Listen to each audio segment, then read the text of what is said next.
अस्सलामु अलैकुम व रहमतुल्लाह। इन्नल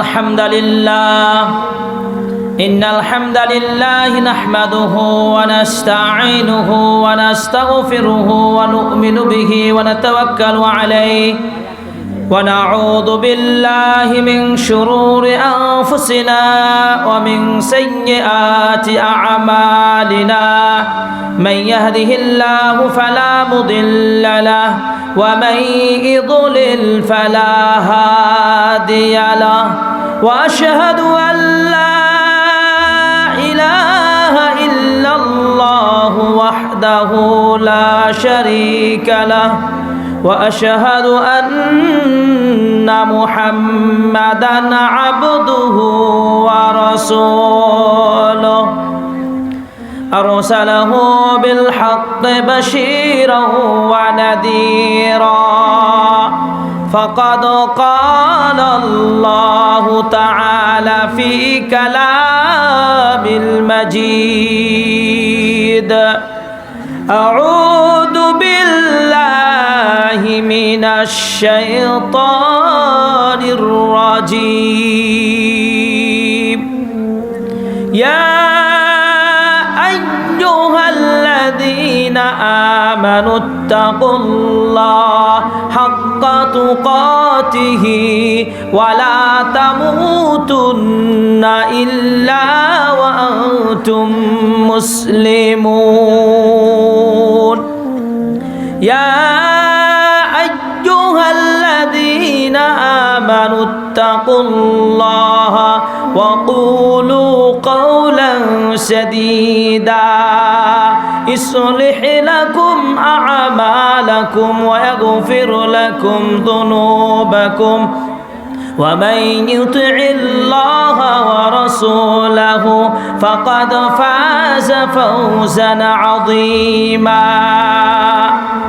أما بعد فإن خير الحديث كتاب الله وخير الهدي هدي محمد صلى الله عليه وسلم وشر الأمور محدثاتها وكل محدثة بدعة وكل بدعة ضلالة وكل ضلالة في النار.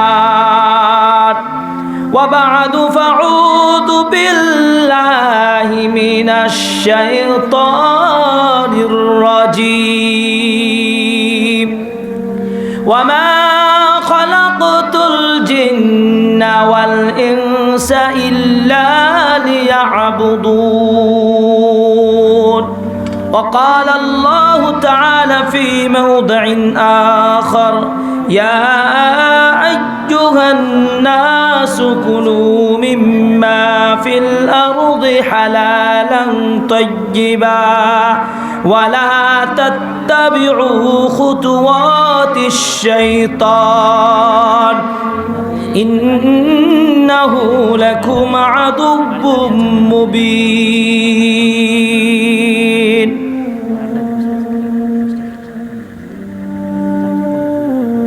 عن رفاعة بن رافع بن خديج عن جده رافع بن خديج قال قيل يا رسول الله صلى الله عليه وسلم أي الكسب أطيب؟ قال عمل الرجل بيده وكل بيع مبرور رواه أحمد. عن أبي هريرة رضي الله تعالى عنه قال قال رسول الله صلى الله عليه وسلم كل أمتي يدخلون الجنة إلا من أبى. قالوا يا رسول الله صلى الله عليه وسلم ومن يأبى؟ قال من أطاعني دخل الجنة ومن عصاني فقد أبى رواه البخاري. وعن عائشة رضي الله تعالى عنها قالت قال رسول الله صلى الله عليه وسلم من أحدث في أمرنا هذا ما ليس منه فهو رد. وفي رواية مسلم من عمل عملا ليس عليه أمرنا فهو رد رواه مسلم.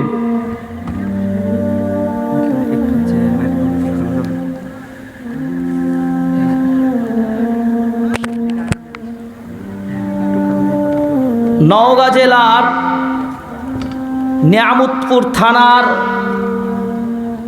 40তম টিটিহার এলাকার জনসমাজের উদ্যোগে আয়োজিত বিশাল তাবলিগি মাহফিলের সম্মানিত সভাপতি আমার শ্রদ্ধেয় উস্তাদ ফজলতুল শেখ আব্দুল খালেক সালাফি হাফিজাহুল্লাহ,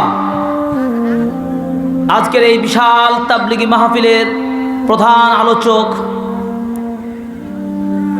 জনমানুষের অত্যন্ত প্রিয় মানুষ, যার অধীর আগ্রহে আমরা অপেক্ষা করছি, আমাদের উস্তাদ ফজলতুল শেখ আব্দুর রাজ্জাক বিন ইউসুফ হাফিজাহুল্লাহ। আলোচনার শুরুতেই প্রশংসা জ্ঞাপন করছি সে আল্লাহ সুবহানাহু ওয়া তাআলার, যে রব্বুল আলামিন আমাদেরকে সুন্দর পরিবেশে, সুন্দর আবহাওয়ার মাঝে এই মাহফিলে উপস্থিত হয়ে কোরআন ও সুন্নাহর কিছু কথা বলার এবং শ্রবণ করার তৌফিক দান করেছেন। সে আল্লাহর শুকরিয়া আদায় করি, সবাই বলি আলহামদুলিল্লাহ। আল্লাহর প্রশংসা করতে আমরা খুশি না বেজার? প্রশংসা হবে আস্তে না জোরে? তাহলে আবারও বলি আলহামদুলিল্লাহ। দরুদ ও সালাম বর্ষিত হোক এ পৃথিবীর সর্বশেষ ও সর্বশ্রেষ্ঠ নবী ও রাসূল জনাবে মুহাম্মদুর রাসূলুল্লাহ সাল্লাল্লাহু আলাইহি সাল্লামের প্রতি। সবাই বলি সাল্লাল্লাহু আলাইহি ওয়াসাল্লাম। উপস্থিত তাওহীদি জনতা, ভূমিকা লম্বা না করে সংক্ষিপ্ত সময়ে কোরআন ও সহিহ সুন্নাহ থেকে কিছু কথা বলার প্রয়াস পাব। এই কথা বলার আগেই আপনাদের সামনে দুটি কথা। প্রথম কথা হলো, বিনয়ের সাথে, আদবের সাথে মনোযোগ দিয়ে বক্তব্যগুলো শুনব। তবে অবশ্যই বক্তব্য প্রমাণ ভিত্তিক হলেই শুনবেন। এরপর শুনেই শেষ নয়, যেহেতু আপনাকে দলিল দিয়ে কথা বলার চেষ্টা করব, শুনেই মুসলমানের কাজ নয়। মুসলমান শুনে সেটা আমলে বাস্তবায়ন করবে। সামি'না ওয়া আতা'না, শুনলাম ও মেনে নিলাম, এটাই হলো সাহাবীদের আদর্শ। কাদের? তাহলে আমরা কি শুনবো, মানবো?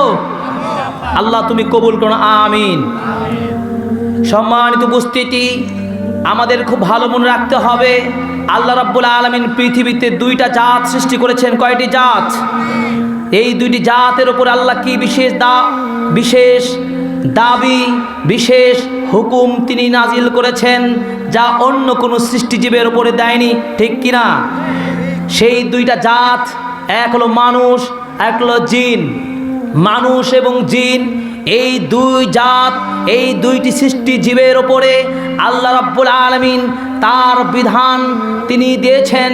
এই বিধান তারা মানবে, রবকে চিনবে, তার তাওহীদকে মেনে, তার আসমা ও সিফাতকে চিনে মহান রবের অধিকার প্রতিষ্ঠা করবে, তার তাওহীদ প্রতিষ্ঠা করবে, তার নবীর আদেশ, তার নবীর দেওয়া বিধানকে তারা মেনে চলবে। এটাই হচ্ছে আল্লাহ সুবহানাহু ওয়া তাআলার সবচেয়ে বড় দাবি। এই জন্য আল্লাহ রাব্বুল আলামিন বলেন সূরা আয-যারিয়াতের 56 নম্বর আয়াতে, প্রমাণ দিয়ে আপনাকে বলতে চাই, আল্লাহ রাব্বুল আলামিন বলছেন, ওয়া মা খালাকতুল জিন্না ওয়াল ইনস। আল্লাহ পাক বলছেন, আমি জিন এবং ইনসান, মানুষ এবং জিন, এই দুই জাতকে সৃষ্টি করলাম, দুইটা সৃষ্টি জীব সৃষ্টি করলাম। কেন? ইল্লা লিয়াবুদুন, তারা যেন আমার ইবাদত করে। কি করে? ইবাদত করে। সরাসরি ইবাদত অর্থ কি? ইবাদত মানে হচ্ছে আপনার আমার জীবনের প্রতিটি ক্ষেত্রে আল্লাহ সুবহানাহু ওয়া তাআলার একত্ববাদ ঘোষণা করা, তাওহীদ প্রতিষ্ঠা করা। এই ইবাদত বলতে গিয়ে কাকে বলা হয়? শাইখুল ইসলাম ইমাম ইবনে তাইমিয়া রাহিমাহুল্লাহ 663 হিজরিতে জন্মগ্রহণ করেন, 728 হিজরিতে মৃত্যুবরণ করেন। শাইখুল ইসলাম ইমাম ইবনে তাইমিয়া রাহিমাহুল্লাহ ইবাদতের সংজ্ঞা দিতে গিয়ে বলেছেন, ইসমুন জামিউন লিকুল্লি মা ইউহিব্বুল্লাহু ওয়া ইয়ারদাহু মিনাল আ'মালি ওয়াল আকওয়ালিদ যাহিরাতি ওয়াল বাতিনাতি। ইবাদত বলা হয় ওই প্রত্যেক প্রকাশ্যে কথা ও কাজ, ওই প্রত্যেক আমল, ওই প্রত্যেক কথা, ওই প্রত্যেক কাজ যেই কথা, যেই কাজ, যে অ্যাক্টিভিটি দিয়ে আল্লাহ সুবহানাহু ওয়া তাআলাকে খুশি করা যায়, আল্লাহ সুবহানাহু ওয়া তাআলার সন্তুষ্টি অর্জন করা যায়, ওই কথা, ওই কাজ, ওই কর্মগুলোকেই বলা হয় ইবাদত। ইবাদত মানে শুধু নামাজ নয়, ইবাদত মানে শুধু সিয়াম পালন নয়, ইবাদত মানে শুধু যাকাত আদায় নয়, ইবাদত মানে শুধু দান সাদকা করা নয়। গোটা জিন্দেগির প্রতিটি মুহূর্ত, আমার আপনার প্রতিটি কথা, প্রতিটি কর্ম, প্রতিটি আমল, প্রতিটি কাজ কাকে খুশি করার জন্য? আল্লাহকে খুশি করার জন্য যদি হয়ে থাকে, তাহলে আমার প্রতি নিঃশ্বাসের প্রতিটি শব্দ, প্রতিটি ধাপ, প্রতিটি কর্ম ইবাদত হিসাবে গণ্য হবে। এই ইবাদতকে কবুল করার জন্য শর্ত প্রয়োজন। ইবাদত করলেই হবে না, কথা বললেই হবে না, কর্ম করলেই হবে না, আমল করলেই হবে না, সালাত আদায় করলেই হবে না, সিয়াম পালন করলেই হবে না, যাকাত আদায় করলেই হবে না, হজ আদায় করলেই হবে না, দান সাদকা করলেই হবে না, প্রতিবেশীর অধিকার রক্ষা করলেই হবে না। গোটা আমলের পিছনে কিছু শর্ত রয়েছে। এই শর্ত সাপেক্ষে, এই শর্তগুলো যদি পালন করে আমল করতে পারি, তাহলে আমার আমল কি হবে? কবুল হবে, সার্থক হবে। সেই আমলগুলো পাঁচটির কথা বলবো। ঐতিহাসিক বিদ্বানগণ, উলামা, ফুকাহাগণ মৌলিক তিনটি শর্তের কথা বলেছেন, কিন্তু আমি আপনাকে পাঁচটা শর্তের কথা বলবো। এই পাঁচটি শর্তের মাঝে একটি শর্ত নিয়ে কথা বলবো। কয়টি? পাঁচটি ইবাদত কবুল হওয়ার জন্য, যেহেতু আল্লাহ সুবহানাহু ওয়া তাআলা আমাদের সৃষ্টি করেছেন ইবাদতের জন্য, তো ইবাদত করলেই হবে না, ইবাদতটা যেন কবুল হয়, ইবাদতটা যেন আল্লাহ গ্রহণ করেন। এই জন্য পাঁচটি শর্ত, পাঁচটি বৈশিষ্ট্য অনুযায়ী ইবাদত করতে হবে। খুব মনে রাখবেন, প্রতিটি কথা আপনারা রেকর্ড করবেন। কয়টি শর্তের কথা বললাম? আব্দুল্লাহ আল বাজি, বিখ্যাত ফাকিহ, 298 হিজরিতে জন্মগ্রহণ করেন, 378 হিজরিতে মৃত্যুবরণ করেন। আব্দুল্লাহ আল বাজি তিনি বলেছেন, খামসু খেসালিন, পাঁচটি বৈশিষ্ট্য ইবাদতকে পরিপূর্ণ করে। এই পাঁচটি বিষয়ের কোনো একটা যে ঘাটতি হয়ে যায়, কোনো একটা কমতি হয়ে যায়, তাহলে ইবাদত পরিপূর্ণ হবে না, অপর পক্ষে ইবাদত কবুল হবে না। নাম্বার 1, আঙ্গুলে গুনে নিন। ইবাদত পূর্ণ হওয়ার জন্য প্রথম শর্ত, প্রথম বৈশিষ্ট্য হলো কি? মারিফাতুল্লাহ, আল্লাহকে চেনা, আল্লাহকে চেনা, আল্লাহকে, আল্লাহ স্রষ্টা, তিনি আসমান জমিনের সৃষ্টিকর্তা। কুল হুয়াল্লাহু আহাদ, আল্লাহুস সামাদ, লাম ইয়ালিদ ওয়া লাম ইউলাদ, লা ইলাহা ইল্লা হুয়াল হাইয়ুল কাইয়ুম, লা তাখুযুহু সিনাতুন ওয়া লা নাউম। সেই সত্তাই হলো রব, যেই সত্তার কোনো লয় নেই, ক্ষয় নেই, আদি নেই, অন্ত নেই, শুরু নেই, শেষ নেই। যেই মহান স্রষ্টা এই বিশাল আকাশ জমিন সৃষ্টি করলেন, যেই সত্তার বিকল্প স্রষ্টা নেই, যেই মহান রব্বুল আলামিন আরশে আজিমে বসে থেকে গোটা পৃথিবীকে নিয়ন্ত্রণ করছেন। হুয়ার রহমানুর রহিম, মালিক ইয়াউমিদ্দিন, তিনি পরম দয়াবান, তিনি বিচার দিনের মালিক, তিনি জান্নাত জাহান্নামের স্রষ্টা। সেই মহান রব সম্পর্কে জানা, এই রবকে যদি আমি না চিনি, রব সম্পর্কে আমার সঠিক আকীদা না আসে, আল্লাহ সম্পর্কে সঠিক জ্ঞান না থাকে, তাহলে আমার অন্যান্য কাজ, অন্যান্য ইবাদত করে কোনো লাভ হবে না। এই জন্য মরার পরে তিনটি বিষয়ে প্রশ্ন করা হবে, তিনটি বিষয়ে প্রশ্ন করা হবে। যেই তিনটি প্রশ্ন আমরা সবাই হয়তো জানি, কিন্তু প্রকৃতপক্ষে এই তিনটি বিষয়ের যথাযথ হুকুম আদায় করতে পারে না, হক আদায় করতে পারে না। এই জন্য শাইখুল ইসলাম ইমাম মুহাম্মদ বিন আব্দুল ওয়াহাব রাহিমাহুল্লাহ তিনি একটা কিতাব রচনা করেছেন, উসুলুস সালাসা, তিনটি মূলনীতি। এই তিনটি মূলনীতি নিয়ে একটি বই রচনা করেছেন। এই বইটির অনেক ব্যাখ্যাও বের হয়েছে। সেই তিনটি মূলনীতি কি? নাম্বার 1, এক, মান রব্বুকা, তোমার রবকে, রবকে চিনতে হবে। তিনি আনজালা মিনাস সামা, আসমান থেকে পানি বর্ষণ করে মানুষকে জীবিকা দান করেন। তিনি আকাশ জমি নিয়ন্ত্রণ করেন। তিনি এই গোটা পৃথিবীকে সাজিয়েছেন নদী নালা খাল বিল গাছপালা দিয়ে। সেই মহান স্রষ্টাই হচ্ছে আমার রব। 2 নম্বর মূলনীতি কি? আমা দীনুকা, তোমার ধর্ম কি, এই ইসলাম সম্পর্কে জানতে হবে। আমি কোন আইডিওলজি মানব, কোন মতাদর্শের ভিত্তিতে ইবাদত করব। পৃথিবীতে অসংখ্য মতবাদ রয়েছে, মুসলিম, হিন্দু, খ্রিস্টান, বৌদ্ধ, এভাবে অসংখ্য মতাদর্শ ধর্ম রয়েছে। সব ধর্মের মাঝে একটি নির্ভেজাল ধর্ম মতাদর্শের নাম ইসলাম। এই ইসলামের জন্য আত্মসমর্পণ করতে হবে। এই জন্য ইসলাম শব্দ অর্থ কি বলেন? ইসলাম শব্দ অর্থ কি বলেন? ইসলাম শব্দ শান্তি। এ কথা ডাহা মিথ্যা কথা। আমার ইসলামকে যদি চিনতে না পারি, কোন ধর্মকে আমল করব? ইসলাম মানে আত্মসমর্পণ করা। ইসলাম মানে আত্মসমর্পণ করা। এর মানে হলো আমার কর্ম, আমার ইবাদত, আমার কথা, আমার বক্তব্য, আমার চলা, আমার নেতৃত্ব সব কিছু আত্মসমর্পণ করবো কার কাছে? যদি আমার এই অর্থটা না নিয়ে যদি বলি, আমার প্রতিটি কর্ম, প্রতিটি কাজ, প্রতিটি কথা, আমার প্রতিটি বক্তব্য শান্তি, অর্থ হবে পূজার কাজে শান্তি, গাছের দরবারে শান্তি, মূর্তির কাজে শান্তি, এ কথা ডাহা মিথ্যা কথা। তাহলে ইসলামের তিনটি মূলনীতি: এক, রবকে চেনা; দুই, ইসলাম সম্পর্কে ভালো ধারণা রাখা, ইসলামের পরিচয় জানতে চাওয়া। আল্লাহ রাব্বুল আলামিন বলেছেন, আল ইয়াউমা আকমালতু লাকুম দীনাকুম ওয়া আতমামতু আলাইকুম নি'মাতি ওয়া রাদিতু লাকুম ইসলাম দীনা। আল্লাহ পাক বলছেন মনোনীত ধর্ম একটা, সেটা ইসলাম। রাদিতু লাকুমুল ইসলাম দীনা, জীবন দর্শন হিসাবে একটি ধর্ম, মুক্তির ধর্ম, নাজাতের ধর্ম ইসলাম। 3 নম্বর মূলনীতি, 3 নম্বর হচ্ছে ওমান নবিয়ুকা, তোমার নবীকে, তোমার চলের গাইডারকে, কার আদর্শকে গ্রহণ করব, কাকে ফলো করব। নামাজ পড়ার জন্য যেমন ইমামের প্রয়োজন হয়, দেশ শাসন করার জন্য সরকারের প্রয়োজন হয়, এলাকা শাসন করার জন্য মেম্বার চৌকিদারের প্রয়োজন হয়, আমার দিনকে ফলো করব কার আদর্শে? তিনি হচ্ছেন নবী মুহাম্মদুর রাসূলুল্লাহ সাল্লাল্লাহু আলাইহি সাল্লাম। রাসূলের প্রেম, রাসূলের মহব্বত, তার সুন্নাহ, এই ভালোবাসা নিয়ে আসতে হবে। যে কথা বলছিলাম, ইবাদত কবুল হওয়ার জন্য, ইবাদত পরিপূর্ণ করার জন্য 5টা বৈশিষ্ট্যের প্রয়োজন রয়েছে।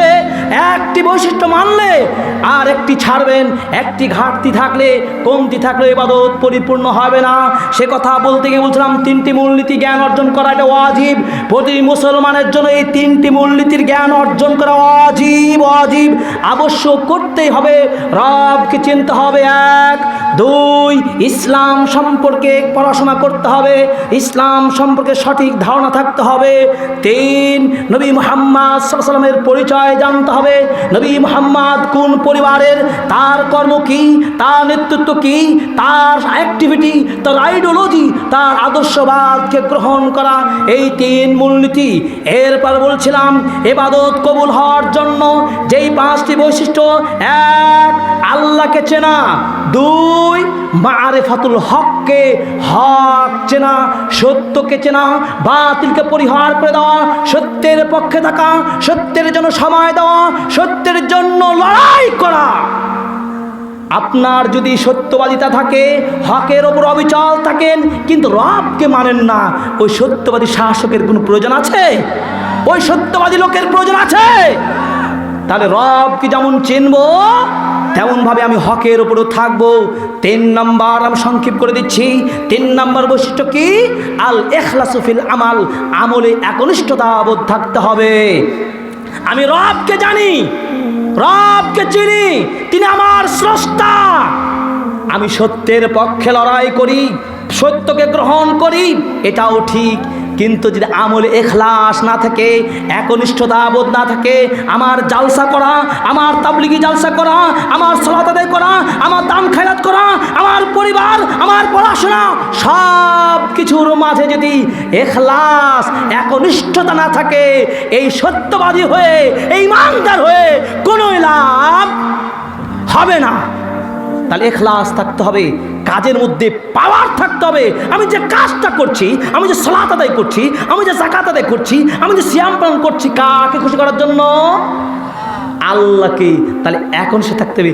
আপনি অলসতা করবেন, আপনি হয়তো ভাববেন আরে নামাজ পড়লেই হলো, আরে রোজা রাখতে হয় তা রাখবো, তাহলে কি এই আমল করে লাভ হবে? ব্যাপারটা বুঝেন, ভালো করে বোঝার চেষ্টা করেন। ইখলাস মানে কি? এনার্জি, একনিষ্ঠতাবোধ থাকা। এই তিনটা বৈশিষ্ট্যের কথা বললাম। চতুর্থ বৈশিষ্ট্য হলো মানহাজুস সুন্নাহ, রাসূলুল্লাহ সাল্লাল্লাহু আলাইহি ওয়াসাল্লামের সুন্নাহ ভিত্তিক হতে হবে। আমার ঈমান আছে, আমি হকপন্থী, আমার কাজে ইখলাস আছে, মানে আমার হৃদয়ের মাঝে কোনো দুই নম্বরই নাই। আর আমি কাজটা করতেই হবে, আমাকে সিয়াম রাখতেই হবে, আমাকে দাওয়াত দিতেই হবে।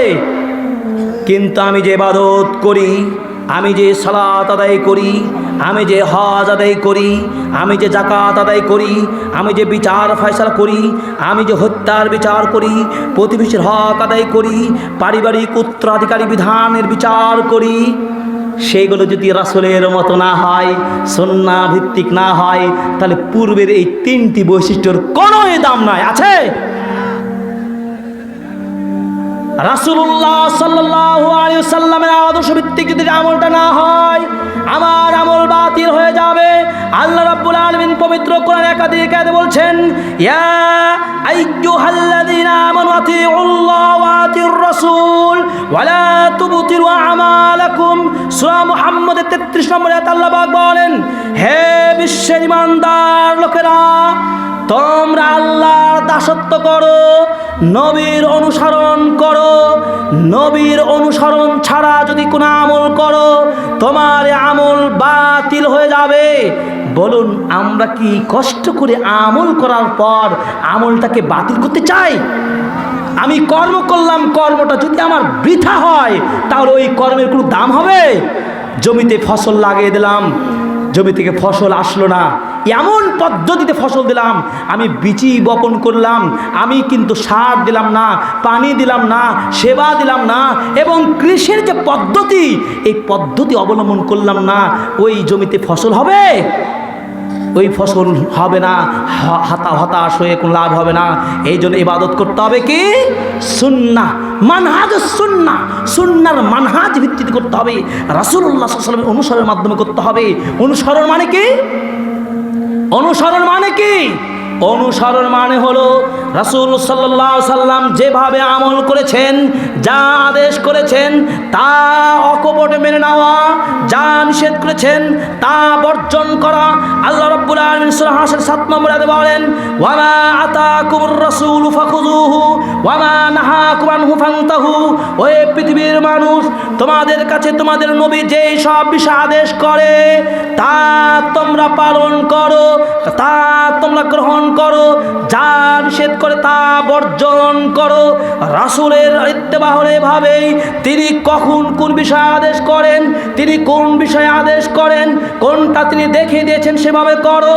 এই জন্য রাসূলুল্লাহ সাল্লাল্লাহু আলাইহি ওয়াসাল্লাম সালাত বিষয় বলতে গিয়ে তিনি সহিহ বুখারীর হাদিসে বলছেন, সাল্লু কামা রাআইতুমুনি উসাল্লি। পৃথিবীর মানুষ, তোমরা সালাত আদায় করো সেভাবে যেভাবে আমাকে সালাত আদায় করতে দেখেছো। কার মতো সালাত আদায় করব? রাসূলুল্লাহ সাল্লাল্লাহু আলাইহি ওয়াসাল্লামের মতো। রাসূলুল্লাহ সাল্লাল্লাহু আলাইহি ওয়াসাল্লামের পূর্ণ অনুসরণ ছাড়া ঈমান যেমন পূর্ণ হবে না, ঈমান যেমন আমার আদায় হবে না, আমার ইবাদত কবুল হবে না। এই জন্য আল্লাহ রাব্বুল আলামিন বলেন, কুল ইন কুনতুম তুহিব্বুনাল্লাহ ফাত্তাবিউনি ইউহিব্বুকুমুল্লাহ। ওহে পৃথিবীর মানুষ, তোমরা যদি আল্লাহ সুবহানাহু ওয়া তাআলাকে ভালোবাসতে চাও, তাহলে আগে আমি নবী মুহাম্মদ আমার আগে অনুসরণ করো, তাহলে ইউহিব্বুকুমুল্লাহ, আল্লাহ তোমাকে ভালোবাসবে। বলুন সুবহানাল্লাহ। আল্লাহর ভালোবাসা কে পেতে চায়? হাত তুলে দেখে দেন। তাহলে আল্লাহর ভালোবাসা পেতে চাইলে কার অনুসরণ করতে হবে? রাসূলের অনুসরণ করতে হবে। রাসূলের অনুসরণ কিভাবে?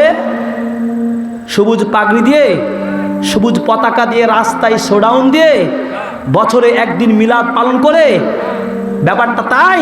রাসূলের নাম শুনে মুস্কি মারে চুমু দেওয়া, রাসূলের নাম টাইলসে মোহাম্মদ লিখে দিয়ে মোহাম্মদ লেখার দিকে তাকিয়ে দেখার মাধ্যমে রাসূলের সুন্নাহ ভালোবাসা হবে? রাসূল সাল্লাল্লাহু আলাইহি সাল্লামের ভালোবাসা মানে রাসূল সাল্লাল্লাহু আলাইহি সাল্লামের প্রতিটি বিধানকে, তার দেখানো পদক্ষেপকে ফলো করা 100%, কোনোভাবে কম করা চলবে না। যদি রাসূলের তরিকার বাইরে আমল করলে আমলটা বাতিল হয়ে যাবে। এই জন্য সহিহ মুসলিমের হাদিস, সহিহ বুখারীর হাদিস, সহিহ মুসলিমের 1718 নম্বর হাদিস, মা আয়েশা রাদিয়াল্লাহু তাআলা আনহা বলছেন, রাসূল সাল্লাল্লাহু আলাইহি ওয়াসাল্লাম বলেছেন কি, মান আহদাসা ফি আমরিনা হাদা মা লাইসা মিনহু ফাওরাদ্দুন। وفي رواية المسلم من عمل عملا ليس عليه أمرنا فردٌ। পৃথিবীর মানুষ কেউ যদি একজন আল্লাহর দ্বীনের বিধান পালন করতে গিয়ে কোনো একটা আমল করে, যে আমলটা নবীর সুন্নাতে নাই, কোরআন ও সহিহ সুন্নাতে পদ্ধতির কথা আসে নাই, সেই আমলটা কি হবে? কি হবে? বাতিল হবে। ফাওয়ারাদ্দুন, তা পরিত্যক্ত। কিভাবে পরিত্যক্ত? এবার ফেলে দেওয়া। ওই ইবাদত করে কোনো লাভ হবে?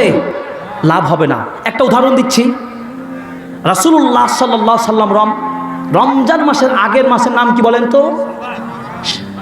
বাইনা রমাদান ওয়া বাইনা রজব মা ওয়া শাহর। কোন মাস? রজব এবং রমাজানের মাঝের মাসটার নাম কি? শাবান। শাবান মাস। উসামা বিন যায়েদ রাদিয়াল্লাহু তাআলা আনহু বলছেন, আমি রাসূলুল্লাহ সাল্লাল্লাহু আলাইহি সাল্লামকে দেখছি তিনি শাবান মাসে এত বেশি নফল ইবাদত করতেন, অন্য কোনো মাসে এত ইবাদত করতে দেখি নাই। রাসূলুল্লাহ সাল্লাল্লাহু আলাইহি ওয়াসাল্লাম জিজ্ঞাসা করেন, ইয়া রাসূলুল্লাহ, ব্যাপারটা কি? আপনি এত বেশি সিয়াম পালন করেন মানে? রাসূল সাল্লাল্লাহু আলাইহি সাল্লাম বলছেন, হে আমার সাহাবীরা, শাবান এমন একটা মাস, শাবান এমন একটা মাস যেটা রজব এবং রমজানের মাঝে অবস্থান করে।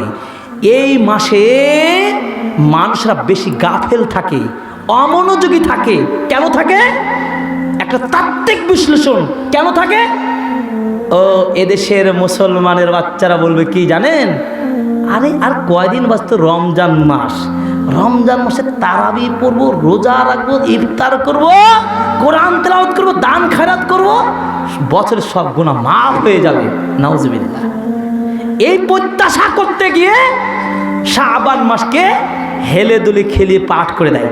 আবার ভাবে কি, 2 নম্বর, আগামী মাসে তো পুরো মাস রোজা রাখবো আমি মুসলমানের বাচ্চা, শাবান মাসে একটু বেশি খাওয়া দাওয়া করে বডিকে হিষ্টপিষ্ট করতে হবে। ঠিক আছে না? এরকম ভাবি না আমরা? আবারও ভাবছি, আরে রমজান মাসে তারাবি পড়ে ইবাদতকে নামাজ পড়বো, নফল নামাজ পড়বো বেশি বেশি, এখন একটু নামাজ কম পড়লেও তো হবে নাকি? এই যে মানুষ গাফেল থাকে, রাসূলুল্লাহ সাল্লাল্লাহু আলাইহি ওয়াসাল্লাম বলছেন মানুষ শাবান মাসে গাফেল থাকে, আর এই মাসে বাৎসরিক গোটা বছরের হিসাব আল্লাহর কাছে চলে যায় বান্দার। বলুন সুবহানাল্লাহ। মনে রাখতে হবে, কালাল উলামা, বিদ্বানগণ বলেছেন, বান্দার আমল আল্লাহর দরবারে বছরে 3টি সময়ে আল্লাহর দরবারে উত্তোলন করা হয়। প্রতিদিন, প্রতি সপ্তাহ, প্রতি বছর, প্রতিদিন, প্রতি সপ্তাহ এবং প্রতি বছর। প্রতিদিন হলো কি? ভালো করে মনে রাখুন, প্রতিদিন হলো ফজর এবং আসর সালাতে। সহিহুল বুখারীর হাদিস, রাসূল সাল্লাল্লাহু আলাইহি ওয়াসাল্লাম বলছেন, আসর এবং ফজর সালাতে ফেরেশতাগণ আল্লাহর পক্ষ থেকে এসে বান্দাদের আমলগুলোকে উত্তোলন করে আল্লাহর কাছে নিয়ে যায়। সাবধান থাকবেন না, আমি যা আমল করছি আমার আমল প্রতিটা রেকর্ড হচ্ছে। সকাল এবং সন্ধ্যা, সকাল ফজরের সালাত এবং আসরের সালাত, এই 2 ওয়াক্ত সালাতের গুরুত্ব চরম। আসরের সালাত যে ছেড়ে দিল তার আমল সব বাতিল হয়ে গেল, তার ধন সম্পদ নষ্ট হয়ে গেল। আসলে হাদিস, ফজরের সালাত 2 রাকাত ফজরের সালাত জামাতে যে পড়ে নিল, গোটা দিন আল্লাহ জিম্মায় থাকলো। বল সুবহানাল্লাহ। এই প্রতিদিন আল্লাহর কাছে আমল রিপোর্ট যায়। 2, আমি সংক্ষেপ করছি। 2 নম্বর, প্রতি সপ্তাহে বৃহস্পতিবার দিন যে রাতে বান্দার আমল আল্লাহর কাছে হাজির হয়। 3 নম্বর, গোটা বছরের ডাটা, গোটা বছরের হিসাব আই ভাই জীবনের কর্মের ভালো মন্দ আল্লাহর কাছে হাজির করে শাবান মাসে। বলে সুবহানাল্লাহ। রাসূলুল্লাহ সাল্লাল্লাহু আলাইহি ওয়াসাল্লাম বলছেন, আমি ভালোবাসি রমজান শাবান মাসে সিয়ামরত থাকবো, এই অবস্থায় আল্লাহর কাছে আমার আমলটা তুলে ধরা হোক। এবার বলেন রাসূল সাল্লাল্লাহু আলাইহি ওয়াসাল্লাম সিয়ামের কথা কেন বললেন? তিনি তো বলতে পারতেন আমি শাবান মাসে যেহেতু আমার আমল আল্লাহর কাছে নিয়ে যাওয়া হয়, আমি কোরআন তেলাওয়াত বেশি করব, দান সাদকা করব, বা নফল সালাত আদায় করব, এই অবস্থায় থেকে আল্লাহর কাছে আমার আমল তোলা হোক, এইটা তো বলতে পারতেন। কিন্তু রাসূল বললেন কি, আমি সিয়ামরত থাকি। তাহলে বুঝেন আরেকটা হাদিস, পৃথিবীতে ইবাদতের জগতে যত ইবাদত আছে আল্লাহ সুবহানাহু ওয়া তাআলাকে সন্তুষ্ট করার যত ইবাদত রয়েছে সবচেয়ে বেশি আল্লাহকে খুশি করা যায়। আবু উমামা রাদিয়াল্লাহু তাআলা আনহু বলেন, তিনি রাসূলুল্লাহ সাল্লাল্লাহু আলাইহি ওয়াসাল্লামকে জিজ্ঞাসা করলেন, ইয়া রাসূলুল্লাহ, আমাকে এমন আমলের কথা বলুন যেই আমল করলে আমার উপকার হবে, আমার কল্যাণ হবে। রাসূল সাল্লাল্লাহু আলাইহি ওয়াসাল্লাম বলেন, আলাইকা বিস-সিয়াম, আলাইকা বিস-সাওম, তোমার উচিত সিয়াম পালন করা। আবু মামা, তুমি আমল করতে চেয়েছো, তুমি আমল করো সিয়াম, তুমি সিয়াম পালন করো, রোজা রাখো, কারণ সিয়াম হলো লা ইদলা লাহু, দৃষ্টান্তহীন তুলনাহীন ইবাদতের নাম হলো সিয়াম। তিনবার রাসূল সাল্লাল্লাহু আলাইহি ওয়াসাল্লাম কথা বললেন। তাহলে সিয়ামের গুরুত্ব কত বেশি। অন্যান্য ইবাদতের আল্লাহ যাজা তিনি দিবেন, কিন্তু সিয়ামের প্রতিফল, সিয়ামের প্রাইজ, সিয়ামের পুরস্কার আল্লাহ বলছে আমি স্বহস্তে তুলে দেব। সুবহানাল্লাহ। তাই সিয়ামের গুরুত্ব বেশি। আমি ওই দিকে আলোচনা করছি না, আমি আলোচনা করছিলাম কি সুন্নাহর বাস্তবায়ন ঘটাতে হবে। আমার ঈমান আছে, আমি হকপন্থী, আমার ইখলাস আছে, কিন্তু আমার রাসূলের তরিকা নাই, ওই আমল কবুল হবে? তাহলে শাবান মাস চলছে, শাবান মাসে বেশি আমল করতে হবে না?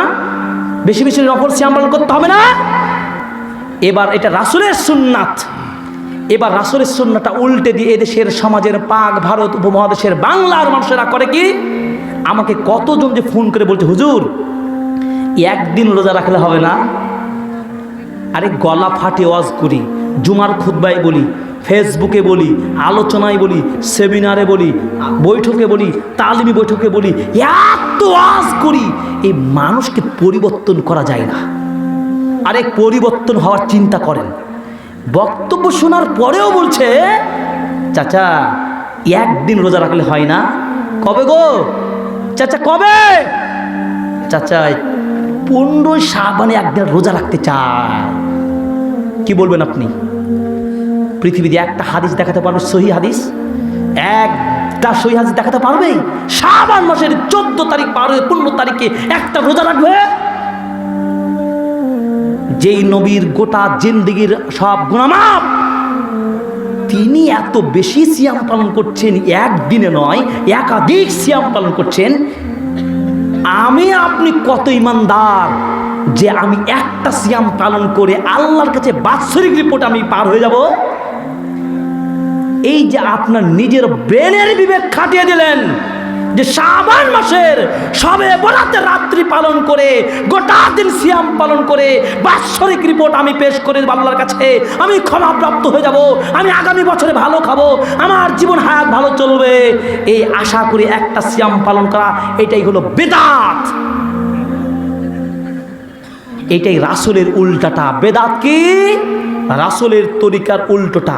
হাত থাকবে সোজা, এই উল্টে দেওয়াটা হলো কি? বেদাত।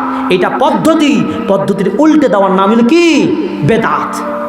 তা আমি উল্টে দিলাম না, এই বেদাত করে কোনো আমল কবুল হবে?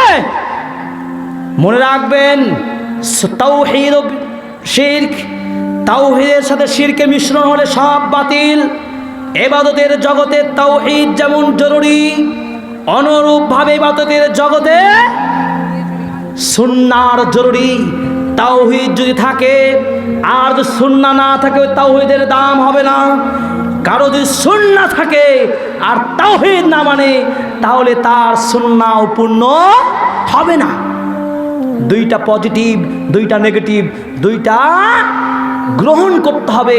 অর্থাৎ তাওহীদ ও সুন্নাহ, কি বলেন, স্লোগান দেন, তাওহীদ সুন্নাহ এবং শিরক ও বেদাত। শিরক বেদাতকে ছেড়ে দেন, তাওহীদের সুন্নাহ, তাওহীদ এবং সুন্নাহ কি রশি শক্ত করে ধরতে হবে। এই হলো বেদাত। বেদাত নিয়ে অনেক কথা আছে। কুল্লু বিদআতিন দালালা ওয়া কুল্লু দালালাতিন ফিন্নার। আস্তাগফিরুল্লাহ। প্রতিটি বেদাত হচ্ছে কি ভ্রষ্ট, প্রত্যেক ভ্রষ্ট কাজ মানুষকে জাহান্নামে নিয়ে যায়। বলুন, আমল করে জাহান্নামে যাওয়া এটাই কি আমাদের দাবি? আমরা আমল করতে চাই কেন বলেন? জান্নাত পেতে চাই না? আল্লাহ সাক্ষাৎ পেতে চাই না? আল্লাহ পাক বলছেন, فمن كان يرجو لقاء ربه فليعمل عملا صالحا। তোমরা যে আল্লাহ সাক্ষাৎ পেতে চাও তাহলে সৎ আমল করো। আমল করতে হবে খুব সচেতনার সাথে। প্রিয় হাজিরিন, বলছিলাম আমল কবুল হওয়ার জন্য কয়টা বৈশিষ্ট্য লাগবে? 5টি।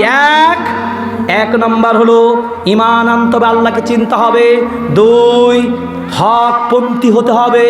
3, আমলে ইখলাস থাকতে হবে।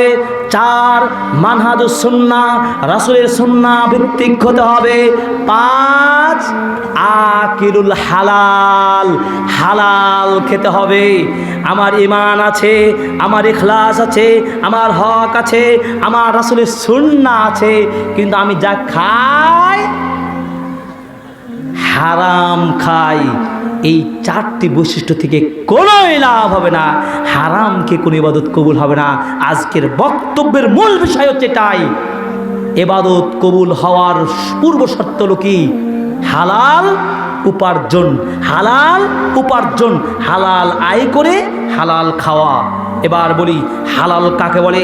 মুজাবুল কাবির আত-তাবরানির 6ষ্ঠ খণ্ডের 250 পৃষ্ঠায় 6124 নম্বর হাদিস থেকে হালাল এবং হারামের পরিচয় আপনাকে বলছে এভাবে, আল হালাল মা আহালাল্লাহু ফি কিতাবিহি ওয়াল হারাম মা হারামাল্লাহু ফি কিতাবিহি। হালাল ওইটাই যেটা আল্লাহ রাব্বুল আলামিন হালাল করে দিয়েছেন আল কোরআনে।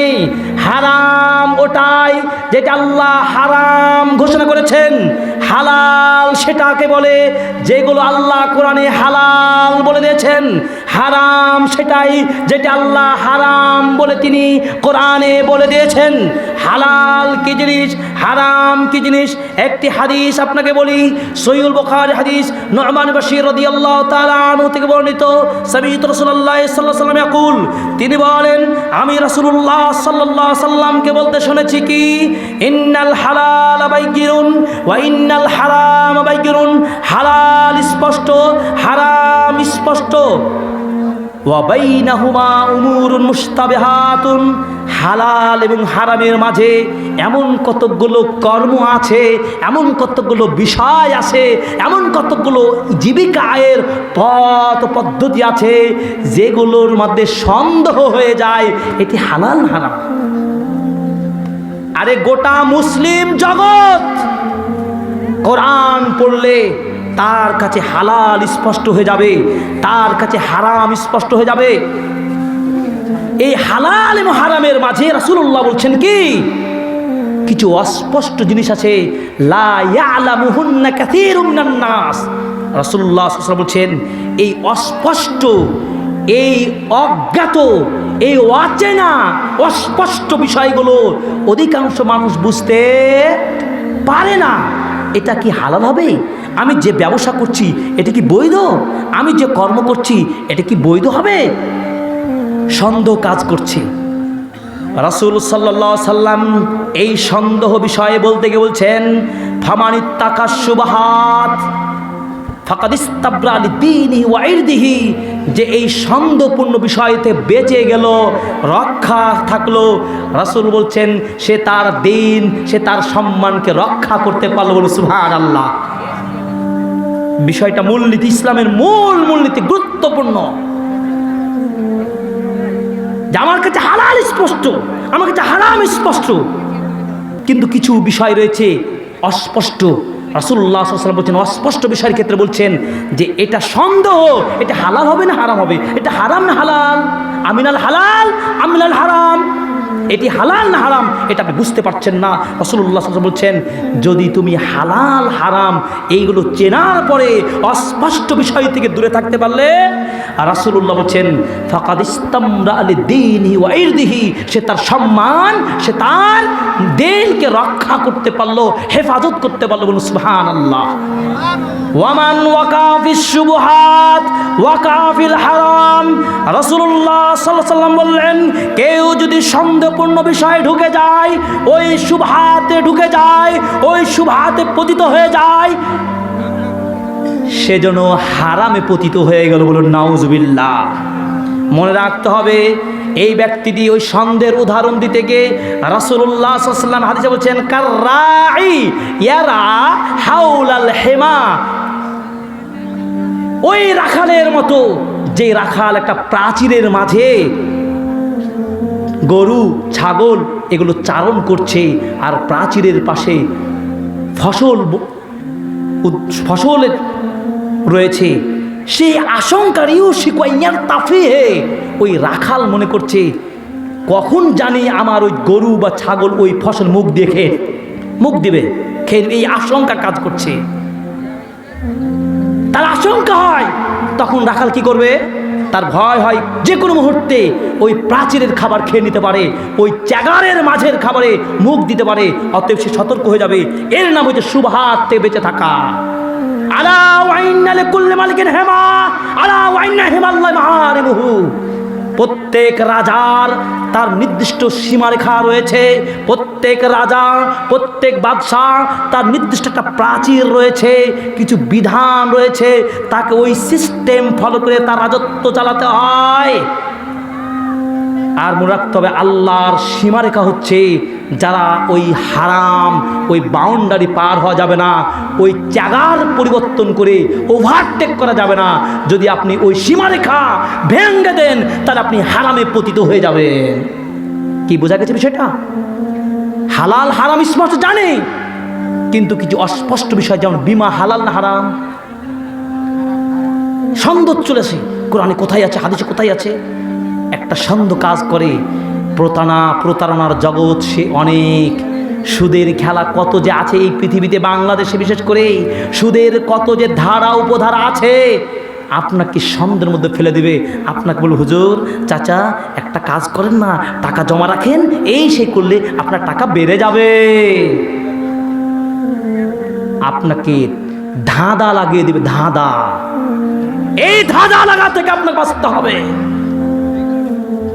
প্রিয় হাজিরিন, বলছিলাম এবাদত শুধু নামাজে সীমাবদ্ধ নয়, জীবিকা উপার্জন করবেন, আয় উপার্জন করবেন, এটাও আপনার এবাদত।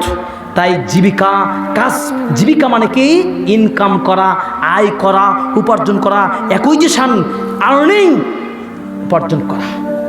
আরবিতে বলা হচ্ছে আস-সা'য়ু ফি তালাবির রিজকি ওয়াল মাইশা, জীবিকা, রিজিক এবং জীবন ধারণের উপকরণগুলোকে সঞ্চয় করা, এর জন্য প্রচেষ্টা করতে থাকা।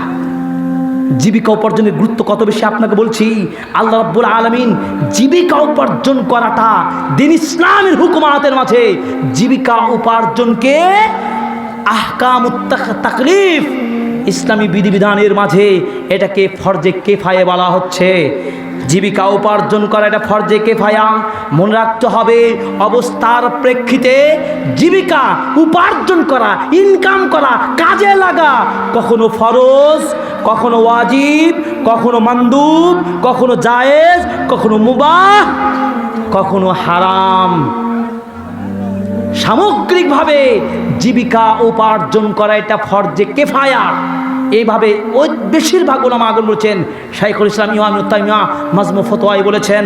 এভাবেই ইমাম নববী রাহিমাহুল্লাহ তার রাউদাতুত তালিবিন কিতাবও তিনি বলেছেন যে যেমন চিকিৎসা বিজ্ঞান, ব্যবসা বাণিজ্য, এরপর শিল্প কলকারখানা, এই ব্যবসা কাজগুলো করা কি, এইগুলো হচ্ছে কি ফরজে কিফায়া। আল্লাহ রাব্বুল আলামিন এই জন্য দিন এবং রাত সৃষ্টি করেছেন, এর মাঝে একটা সীমারেখা দিয়েছেন।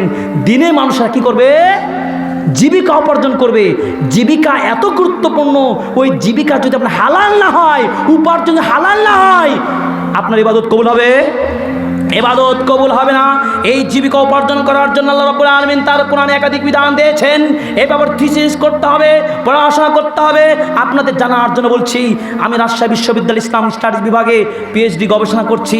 পিএইচডির গবেষণার বিষয় হলো ইসলামের দৃষ্টিতে জীবিকা উপার্জন পদ্ধতি একটি তাত্ত্বিক বিশ্লেষণ।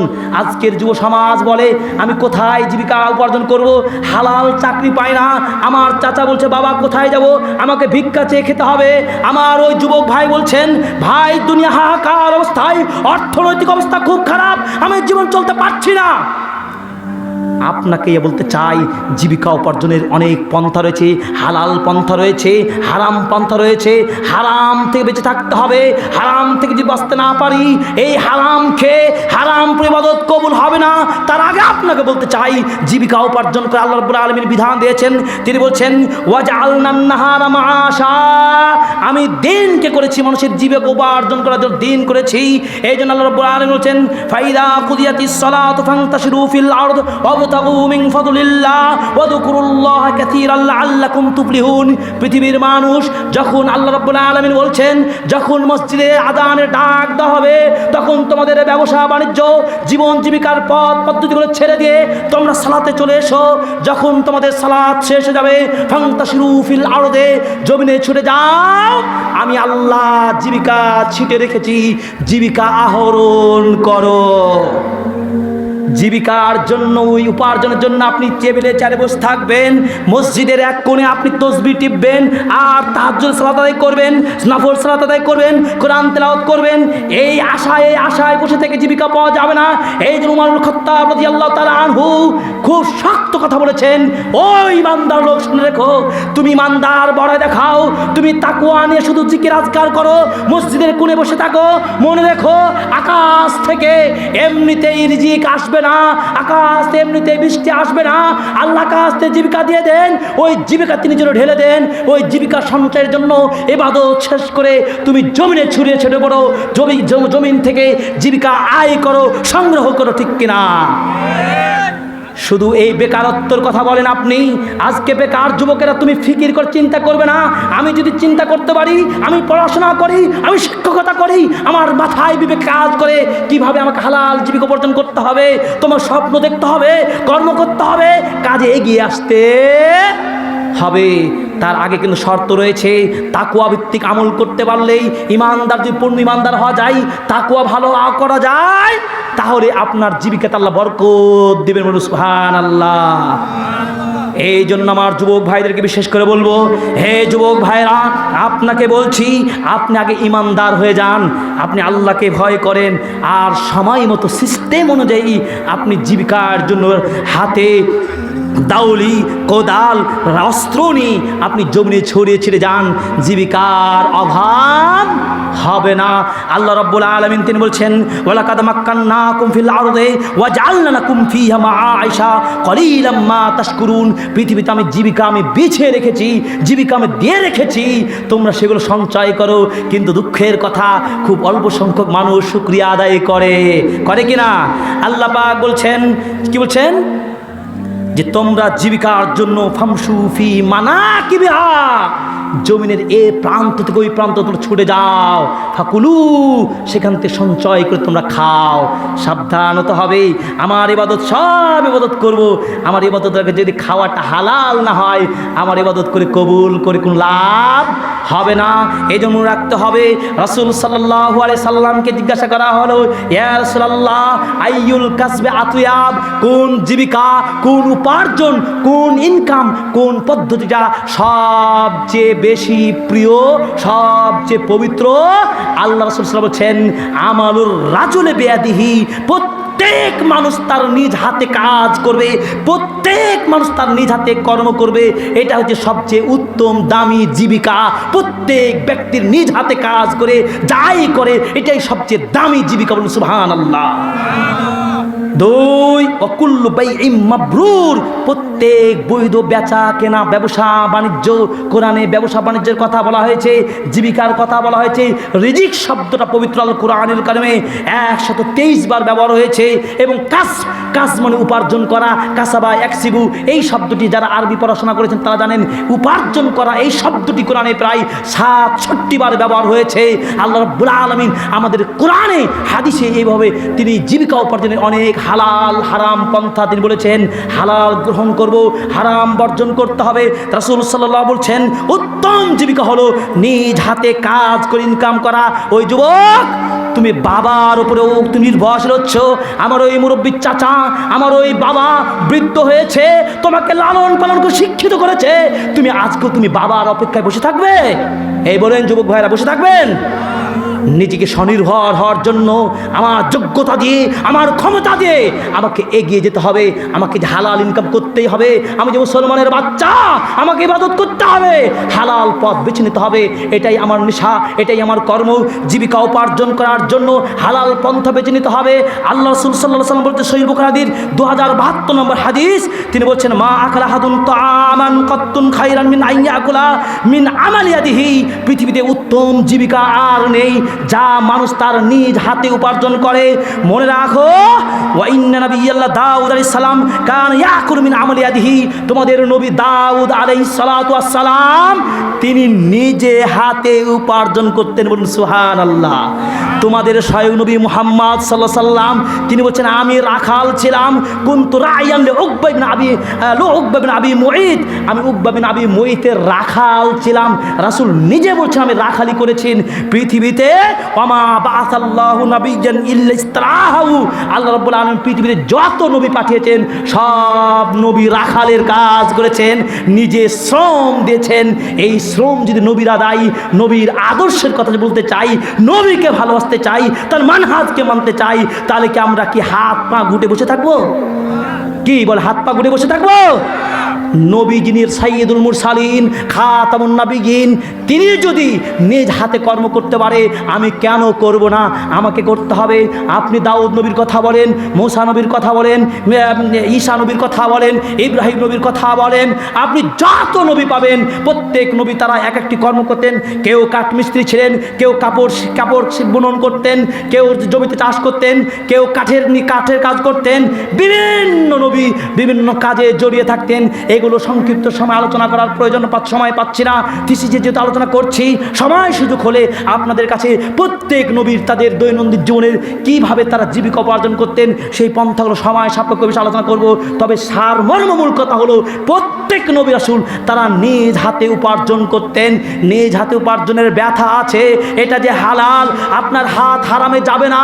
হালালকে গ্রহণ করতে হবে। হালাল গ্রহণ করার জন্য হালাল পথে আগাতে হবে, হালাল পথে দান করতে হবে, হালাল পথে কর্ম করতে হবে।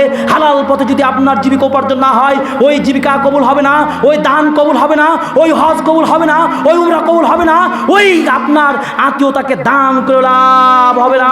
মনে রাখতে হবে সহিহ বুখারীর হাদিস 1410 নম্বর হাদিস, আবু হুরায়রা রাদিয়াল্লাহু তাআলা আনহু বলেন রাসূল সাল্লাল্লাহু আলাইহি সাল্লাম বলেছেন মান তাসাদ্দাকা বিআদলি তামরাতিন মিন কাসবিন তাইয়িবিন।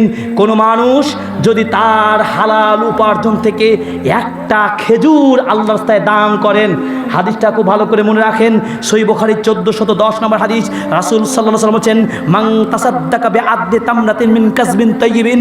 কোনো মানুষ যদি তার ইনকাম থেকে, তার উপার্জন থেকে, হালাল উপার্জন থেকে একটা খেজুর আল্লাহর রাস্তায় দান করে দিল, রাসূল সাল্লাল্লাহু আলাইহি বলছেন ওয়ালা ইয়াকবালুল্লাহু ইল্লা তাইয়িব। মনে রাখতে হবে আল্লাহ হালাল জীবিকা, হালাল উপার্জন ছাড়া তিনি দান কবুল করেন না, তিনি গ্রহণ করেন না। ওয়া ইন্নাল্লাহা ইয়াতাকাব্বালুহা বিয়ামিনিহি। আল্লাহ এত বড় সম্মানিত প্রভু, তিনি মহান স্রষ্টা, তিনি হুকুম করেছেন, তিনি জীবিকা দিয়েছেন, হালাল পথ খুলে দিয়েছেন। হালাল উপার্জন করে কোনো মানুষজন একটা খেজুর আল্লাহর রাস্তায় দান করে, রাসূল সাল্লাল্লাহু আলাইহি ওয়াসাল্লাম বলছেন আল্লাহ রাব্বুল আলামিন ওই দানটাকে তার ডান হাতে গ্রহণ করে। বলুন সুবহানাল্লাহ। কি করে? কোন দিকে তাকাচ্ছেন আপনারা? কি শুনবেন না আলোচনা শেষ করে দেব? রাসূল সাল্লাল্লাহু আলাইহি ওয়াসাল্লাম বলছেন একজন মানুষ যখন তার হালাল ইনকাম থেকে একটা খেজুর আল্লাহর রাস্তায় দান করেন, আল্লাহ কত বড় দয়াবান, কত বড় সম্মান তার, তিনি সেই দানটাকে ডান হাতে গ্রহণ করেন। বলুন সুবহানাল্লাহ। ডান হাতে কবুল করে নিয়ে কি করেন, সুম্মা ইউরাব্বিহা লিসাহিবিহি, ওই লোকটার এই দানটাকে কবুল করে আল্লাহ বড় করতে থাকেন, বড় করতে থাকেন, বড় করতে থাকেন, বড় করতে থাকেন, এত বড় করেন যেমনভাবে আমরা উটের বাচ্চাগুলোকে যখন আস্তে আস্তে লালন পালন করতে করতে করতে এক পর্যায়ে বড় উটনিতে পরিণত হয়ে গিয়ে সেখান থেকে আরও বাচ্চা কাচ্চা হয়ে আরও অনেক উট হয়ে যায়।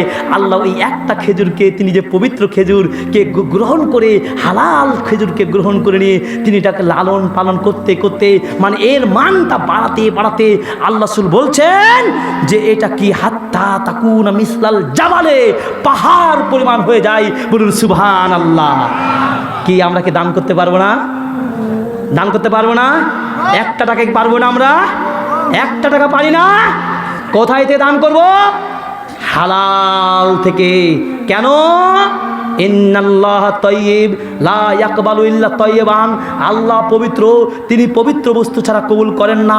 সহিহ মুসলিমের হাদিস আপনাকে বলি, সহিহ মুসলিমের হাদিস 2393 নম্বর হাদিস, বিখ্যাত সাহাবী আবু হুরায়রা রাদিয়াল্লাহু তাআলা আনহু বর্ণিত, তিনি বলেন রাসূল সাল্লাল্লাহু আলাইহি সাল্লাম বলেছেন, ইন্নাল্লাহ, খুব ভালো করে রাখতে হবে, হাদিসটা খুব গুরুত্বপূর্ণ, ইন্নাল্লাহ তাইয়্যিব লা ইয়াকবালু ইল্লা তাইয়্যিবান, আল্লাহ পবিত্র, তিনি পবিত্র বস্তু ছাড়া কোনোই কবুল করেন না। ওয়া ইন্নাল্লাহা আমারাল মুমিনিনা বিমা আমারা বিহিল মুরসালিন, আর এই জন্য আল্লাহ রাব্বুল আলামিন মুমিনদেরকে সেই আদেশটাই তিনি দিয়েছেন যে আদেশটা নবী রাসূলগণকে দিয়েছেন। বলুন সুবহানাল্লাহ। আরে নবী রাসূলগণকে যে আদেশ করেছেন সেই আদেশটা আমাদের উপরে আল্লাহ তিনি দিয়ে দিয়েছেন। সেই আদেশটা কি শুনবেন না? সেই আদেশটা কি? আল্লাহ রাব্বুল আলামিন বলেন, ইয়া আইয়ুহার রাসূল কুলু মিনাত তাইয়্যিবাতি ওয়া আমালু সালিহান, হে ইমানদার লোকেরা, হে রাসূলগণ, তোমরা হালাল জীবিকা তোমরা খাও, তোমাদেরকে পৃথিবীতে যে হালাল জীবিকা দিয়েছি সেগুলো তোমরা খাও। কোন জীবিকা খেতে বললেন? কাদেরকে বললেন? রাসূলদেরকে। এবার আমরা যেহেতু মুমিন, তাদের অনুসারী, তাদের উম্মতের লোক, আল্লাহ রাব্বুল আলামিন মুমিনদেরকে লক্ষ্য করে এবার বলছেন, কি বলছেন দেখেন, খুব মজা। আল্লাহ রাব্বুল আলামিন বলছেন, ইয়া আইয়ুহাল্লাযীনা আমানু কুলু মিন তাইয়্যিবাতি মা রাযাকনাকুম। সুবহানাল্লাহ। হে ইমানদার লোকেরা, আল্লাহ পাক বলছেন, হে ইমানদার লোকেরা, তোমাদেরকে যে হালাল রিজিক দিয়েছি, হালাল জীবিকা দিয়েছি, ওই হালালগুলো তোমরা খাও। সুবহানাল্লাহ। তাহলে নবীদের আদেশ, নবীদের প্রতি যে আদেশ, ওই আদেশ মুমিনদেরকে দেওয়া হলো না? তাহলে কি খেতে হবে আমাদেরকে? হালাল। কেন খেতে হবে? ওই যে বলে দিচ্ছে, রাসূল বললেন, ইন্নাল্লাহ তাইয়্যিব লা ইয়াকবালু ইল্লা তাইয়্যিবান, আল্লাহ পবিত্র, তিনি পবিত্র ছাড়া কিছুই গ্রহণ করেন না। তাহলে যদি আমার ইবাদত যদি পবিত্র হালাল না খেয়ে হয়, হারাম যদি খাই, তাহলে ওই ইবাদতটা আল্লাহ কবুল করবেন? ওই দান নেবেন? কি করবেন? ফেলে দিবেন, ফেলে দিবেন, ওটা গ্রহণ করা হবে না। তাই আপনি ইমানদার হবেন, আপনি আমলদার হবেন, হাজি হবেন, গাজী হবেন, সিয়াম পালনকারী হবেন, হালাল খাবেন না ভাই আমার। আর কয়েকদিন পর মাহে রমজান, বরকতের মাস, মর্যাদার মাস, যেই মাসে কোরআন নাজিল হয়েছে, আরও কথা বের হয়ে যায়, ওই বলে সবে ব্রতে কোরআন নাকি নাজিল হয়েছে। নাউজুবিল্লাহ। কোরআন নাজিল, একটা গাঁজাখোর, একটা সাধারণ অল্প শিক্ষিত মানুষও যার বিবেক আছে সেও জানে কোরআন নাজিল হয়েছে কবে? বলেন, সবে ব্রতে। মাহে রমজান, শাহরু রমাদানাল্লাযী উনজিলা ফীহি, আল্লাহ পাক বলছেন এই কোরআন আল্লাহ নাজিল করেছে রমজান মাসে। ইন্না আনজালনাহু ফি লাইলাতুল কদর, আল্লাহ বলছেন লাইলাতুল কদরে কোরআন নাজিল করেছি। লাইলাতুল কদর কি শাবান মাসে? রমজান মাসে। শুনেন ভাইরা আমার, যেহেতু আল্লাহ সুবহানাহু ওয়া তাআলা তিনি পবিত্র ভালোবাসেন, হালাল হুকুম করেছেন, হালাল উপার্জন করতে হবে। এই হালাল যদি উপার্জন না করি, হারাম খেয়ে যদি ইবাদত করি, ইবাদত কবুল হবে কিনা একটু দেখেন। হাদিসটা ওই সহিহ মুসলিমের হাদিসটা আপনাকে বলছিলাম, যে হাদিসটির কথা সুম্মা যাকারার রাজুল, এই হাদিসটি বলতে গিয়ে রাসূল সাল্লাল্লাহু আলাইহি ওয়াসাল্লাম একজন ব্যক্তির কথা তিনি দৃষ্টান্ত দিচ্ছেন। শুনুন, ভালো করে শুনুন। একজন ব্যক্তির কথা রাসূল সাল্লাল্লাহু আলাইহি ওয়াসাল্লাম বলছেন, ওই ব্যক্তিটি, যেই ব্যক্তিটি দূর থেকে সফর করে এসেছেন। একজন মানুষ যদি দূর থেকে সফর করে আসে, তার চুলগুলো এলোমেলো হবে না? পোশাকগুলো ময়লা হয়ে যাবে না? চেহারাগুলো মলিন হয়ে যাবে না? একেবারে মিসকিনের মতো চুলগুলো এলোমেলো, অসহায়ত্ব চেহারা নিয়ে সে মুসাফির অবস্থায় এসেছে। এবার কি হচ্ছেন, আসমানের দিকে দুই হাত উত্তোলন করে তিনি আল্লাহর কাছে বলছেন, ইয়া রাব্বি, ইয়া রাব্বি, হে আমার রব, হে আমার প্রতিপালক, আমি ওই শুধু রাজশাহী থেকে না চলে এসেছি, আমি ওই রাজশাহী থেকে এই টিটিহারে এসেছি। আল্লাহ, তুমি আমার দোয়া কবুল করো, আমার প্রার্থনা কবুল করো। এই বলে সে লোকটি চিৎকার দিয়ে দোয়া করছে, ইয়া রাব্বি, ইয়া রাব্বি, এবারে দোয়া করছে। আল্লাহ রাসূল সাল্লাল্লাহু আলাইহি ওয়াসাল্লাম বলছেন, ওয়া মাতামু হারাম, ওয়া মাশরাবু হারাম, ওয়া মালবাসু হারাম, ওয়া গুদ্দিয়া বিল হারাম। আল্লাহ রাসূল বললেন, ওই লোকটার দোয়া কবুল হবে কিভাবে? ওই লোকটা এত মিসকিন হয়ে দোয়া করছে, এত অসহায় নিয়ে দোয়া করছে, কিন্তু সে যা খেয়েছে, সে যা পান করেছে, সে যে পোশাক পরেছে, সে যা খেতে ওটা তৈরি করেছে, সবই ছিল কি? হারাম। ফাআন্না ইস্তাজাবু লাহু, তাহলে তার ইবাদত কিভাবে কবুল হবে? তাহলে এই লোকটা দোয়া কবুল হলো? স্পষ্ট দলিল সহিহ মুসলিমের হাদিস, এই লোকটার দোয়া প্রার্থনা কবুল আল্লাহ করলেন না। তার মানে কি? হারাম খেয়ে, হারাম পরে, হারামের দেহ দিয়ে এই ইবাদত কবুল হবে না। তাই উকবা বিন উজরাকে রাসূল সাল্লাল্লাহু আলাইহি ওয়াসাল্লাম হুঁশিয়ারি দিয়ে বলছিলেন, সুনান দারমির 2776 নম্বর হাদিস, উকবা, ইয়া কাব বিন উজরা, লা ইয়াদখুলাল জান্নাহ, ওই দেহ জান্নাত যাবে না, ওই দেহ জান্নাত যাবে না যার দেহ, যার বডি হারাম খেয়ে তৈরি হয়েছে। এই দিনদার মুসলিম ভাই বোন, আপনাকে চিন্তা করতে হবে, আমার দেহতে হারাম আছে কি না, আমার জীবনে হারাম ইবাদত আছে কি না। হারাম খেয়ে ইবাদত থাকলে ও ইবাদত কবুল হয় নি। তাহলে কি হারাম খাবেন, হারাম ইনকাম করবেন? অসম্ভব, অসম্ভব, হারাম চলবে না। দেখুন সহিহ বুখারীর হাদিস 7152 নম্বর হাদিস। হাদিসটা কি? রাসূল সাল্লাল্লাহু আলাইহি ওয়াসাল্লাম বলছেন যে কি, ইন্না আউওয়ালা মা ইমতিনু মিনাল ইনসানি, মরার পরে কবরে মানুষের সর্বপ্রথম তার যা বডি থেকে দুর্গন্ধ ছড়াবে, মরার পরে মানুষের লাশ তার দেহ থেকে সর্বপ্রথম যে গন্ধ ছড়াবে, দুর্গন্ধ হবে, পচে যাবে, সেটা কি জানেন? সেটি হলো কি? বাতনুহু, মানুষের পেট। সহিহ বুখারী হাদিস, হাদিস নম্বরটা মনে করেন, হাদিস নম্বর 7152 নম্বর হাদিস।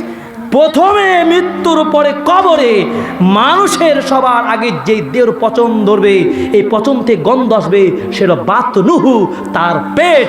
সুতরাং এই পেটকে বাঁচাতে হলে, কবরে আযাব থেকে রক্ষা পেতে হলে, নাজাত পেতে হলে রাসূল সাল্লাল্লাহু আলাইহি ওয়াসাল্লাম বলছেন, আল্লা ইয়াকুলা ইল্লা তাইয়্যিবান, হালাল ছাড়া কোনোভাবে হারাম খাওয়া যাবে না।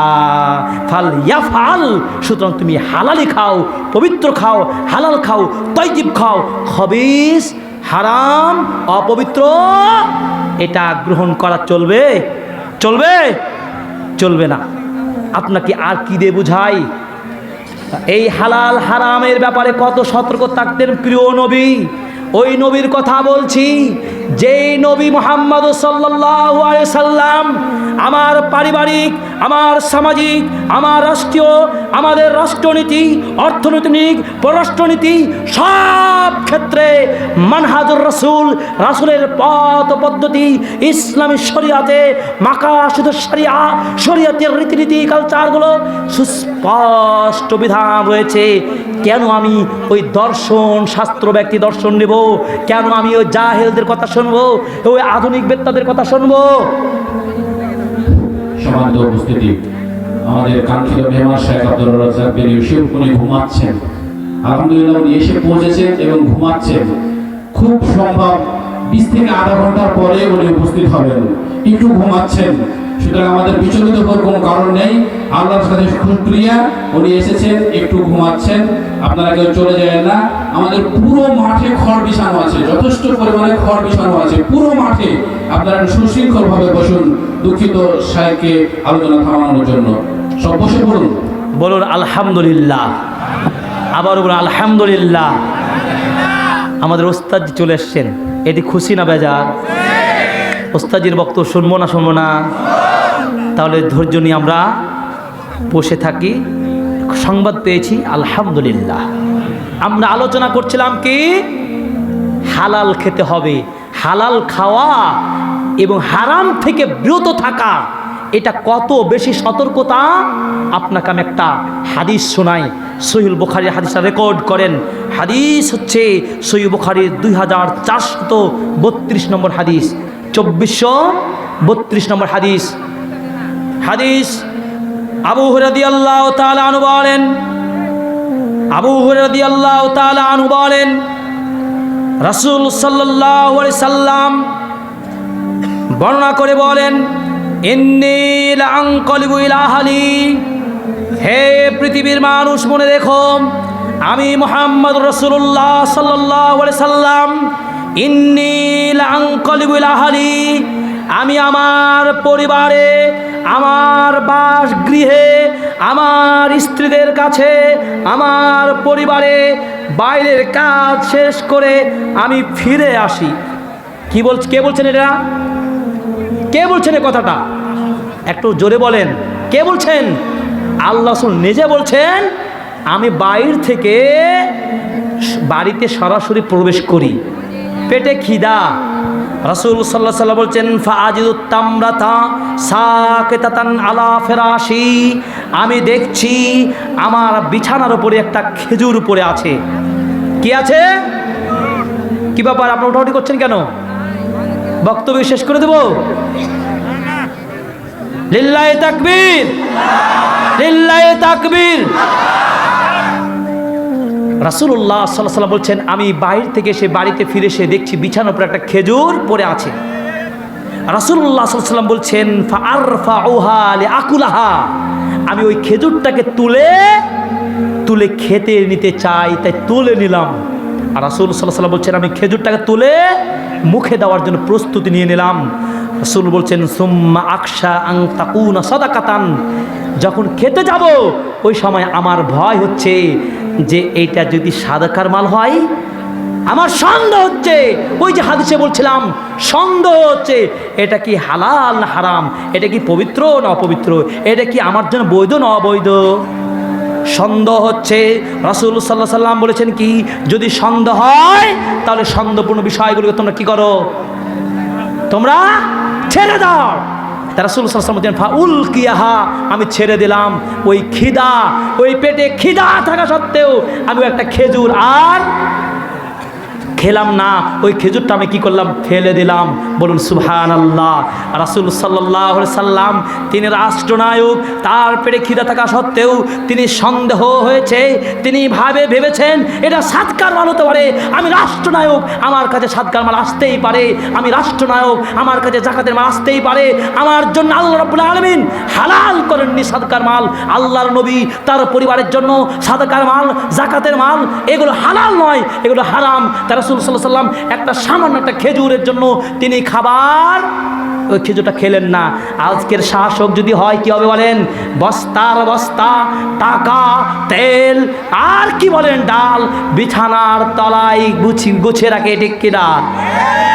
এই বিশ্বব্যাপী মহামারী করোনাতে প্রিন্ট মিডিয়া, পেপার পত্রিকার মাধ্যমে আমরা কত রেকর্ড পেয়েছি, কত ইতিহাস পেয়েছি, যেখানে শত শত হাজার হাজার মানুষ খাদ্যের অভাবে, চিকিৎসার অভাবে মারা যাচ্ছে। যেখানে বাংলাদেশ সরকার, মাননীয় সরকারের প্রধানমন্ত্রী, তিনি তার ঘোষণা দিয়ে প্রণোদনার মাধ্যমে তিনি দেশের বিভিন্ন প্রান্তে তিনি সরকারিভাবে সহযোগিতা করেছেন। আমরা এই খবর জানি না, দেখেছি। কিন্তু স্থানীয় পর্যায়ের অনেক দায়িত্বশীলেরা সরকারের ওই এতিমদের ত্রাণের পয়সাগুলো, ওই চালগুলো, ডালগুলোকে তারা কুক্ষিগত করে, পুঁজিভূত করে, শয়তানি করে, চুরি করে তারা নিজের মধ্যে রেখেছে। বলুন নাউজুবিল্লাহ। এরা যাই করে, এরা শাসক নয়, এরা জালেম, এরা মাজলুমের খাবার খেয়ে নাই, এরা দরিদ্র শ্রেণীর মানুষের খেয়ে নাই, প্রধানমন্ত্রীর সাথে বিশ্বাসঘাতকতা করেছে। এই জন্য আমরা সতর্ক সাবধান হব। দায়িত্বশীল হতে হলে আমাকে খুব সাবধান হতে হবে। আমার কাছে খাবার এসেছে, আমার কাছে টাকা এসেছে, তাই বলে আমি পকেটে ঢুকিয়ে নেব। এক্ষেত্রে হুজুরেরাও সাবধান, দায়িত্বশীল সাবধান, ইমাম সাবধান, মুয়াজ্জিন সাবধান। ইমাম মুয়াজ্জিন সাবধানের সাথে সাথে ওই মেম্বার, ওই চেয়ারম্যান, ওই এমপি, ওই মিনিস্টার, যে যার অধীনে খাবার আসুক, অর্থ আসুক, পেলেই খাবো না, সতর্ক থাকতে হবে। সুন্নাহ রাসূলের হাদিস থেকে শিক্ষা নিতে হবে। যে রাষ্ট্র নাই রাসূলুল্লাহ সাল্লাল্লাহু আলাইহি ওয়াসাল্লাম সামনে একটা খেজুর খেলেন না, তিনি কি করলেন? ইলকিহা, সে খেজুরটাকে ফেলে দিলেন। বলুন সুবহানাল্লাহ।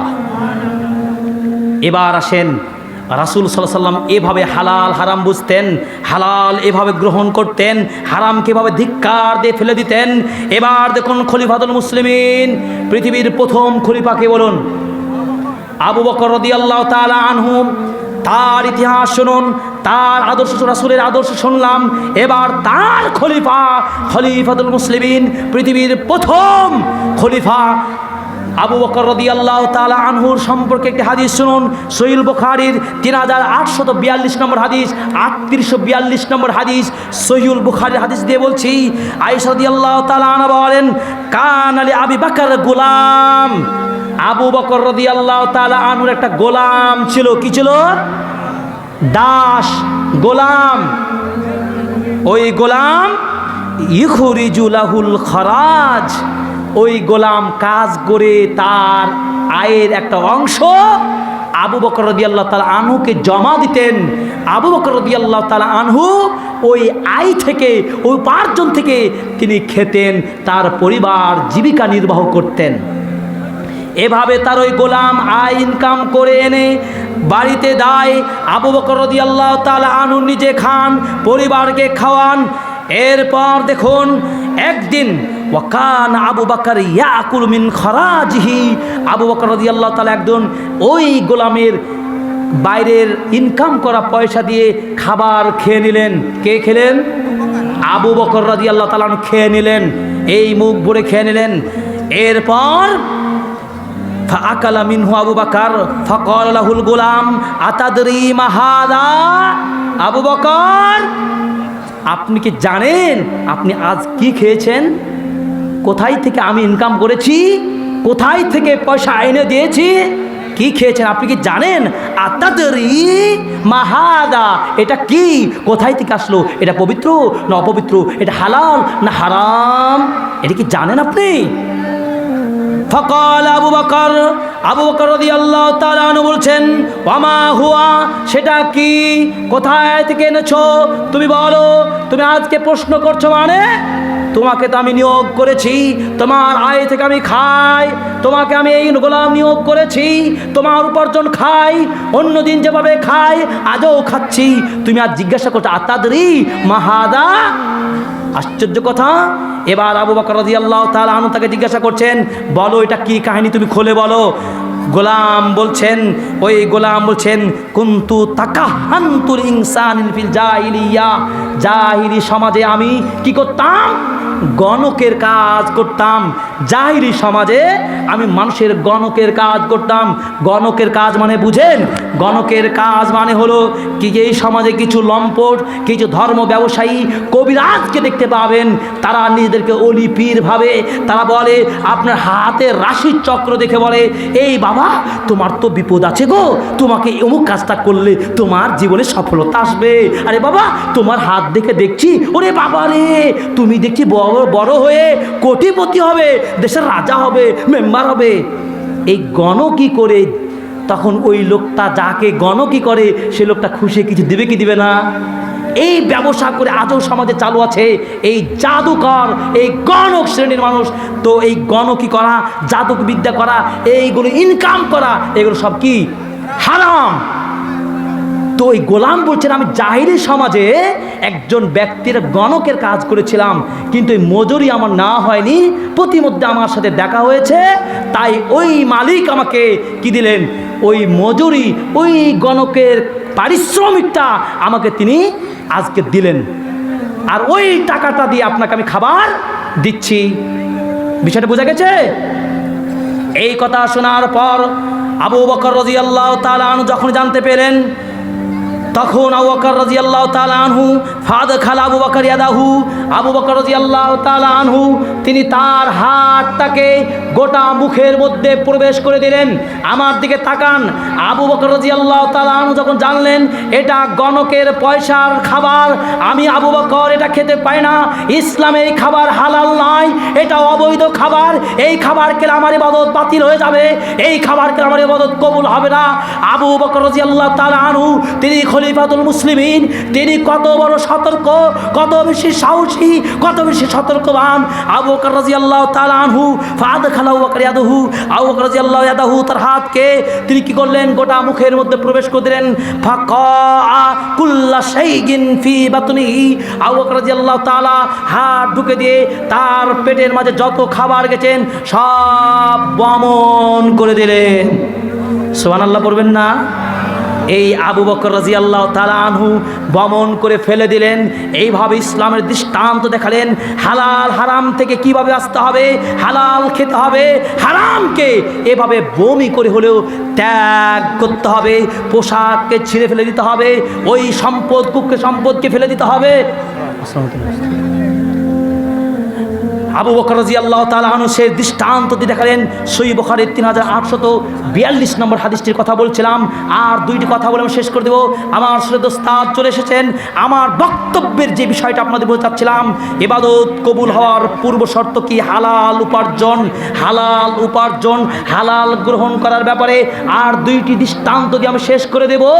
দেখুন, আপনারা যারা শিক্ষিত নাম শোনেন, আমার উস্তাদ জানেন জামিউত তিরমিজি বা সুনানুত তিরমিজির কিতাবটি পড়াতে গিয়ে একাধিক নাম পাবেন। বিখ্যাত ইমাম আব্দুল্লাহ ইবনে মুবারক রাহিমাহুল্লাহ, তিনি কোন পরিবারের সন্তান? এত বড় ইমাম হয়েছেন, এত বড় মুহাদ্দিস ছিলেন, তিনি কোন পরিবারের সন্তান হয়েছেন?